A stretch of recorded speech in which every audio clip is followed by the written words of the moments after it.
We moved into our house and we found a calendar on the wall. Every year, the same 3 days are marked, don't go out. My husband Toby and I mightn't have even noticed it for a while if we hadn't moved into our new house early in the year. Moving in the crisp, frigid air of early February was much preferable to wiping sweat from our brows whilst we hauled box after box from vans parked outside during the summer as we had many years prior. We walked through the giant oak doors that beckoned us into what we hope would be our forever home and beyond the hallway into the living room when my husband quipped.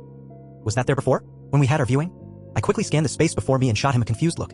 I never did have good eyesight, nor was I the most observant person. He raised a hand and pointed towards the wall directly opposite us, where a large calendar faced us. The place was unfurnished because we wanted to make it fully our own and the moving company could only deliver our stuff the day after moving, so there wasn't anything to see beyond the bare-bones skeleton of the house when we had our viewing.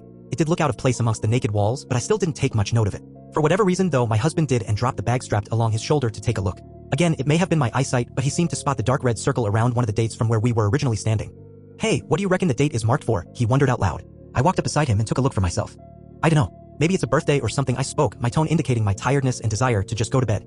Yeah, maybe, but what's that doing here? It wasn't here for the viewing and some dude's birthday has nothing to do with us, Toby said, ever inquisitive. Overly so when I was already tired. He began to flick through the rest of the months and with a voice tinged with something beyond his usual excitement announced that 2 other dates had been circled in that same red font along with some writing neither of us had noticed to that point. He always did love a good mystery, no matter how small. 3 dates were marked across the year and into the next. And the next. February 6th, June 19th, September 21st. Don't go out faintly written beneath each. Despite my reluctant intrigue and notice of his atypical demeanor, I told him that as much as I enjoyed diving into rabbit holes with him, I was too tired to play the guessing game that night and we promptly carried our suitcases and backpacks up to the master bedroom and got ready for bed.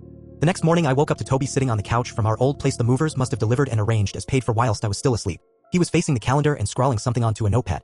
As my footsteps came within his earshot, he looked up at me and with that ever-comforting smile that never failed to reach his eyes welcomed me into our new living room. Only the basics of our old furniture were arranged and we still needed to organize a lot of the more aesthetic stuff ourselves, but it felt like home. After a brief conversation he got down to business. He had already exhausted his search for a connection between the 3 dates and was trying to find one himself. I'd lived with and loved my investigative Toby for many years, but I'd never seen him like this. It was obsession at first glance. As I have admitted, the entire thing stirred up a quietly ominous curiosity within me too. Something wasn't quite right with that calendar. Why those dates? Why couldn't we go out?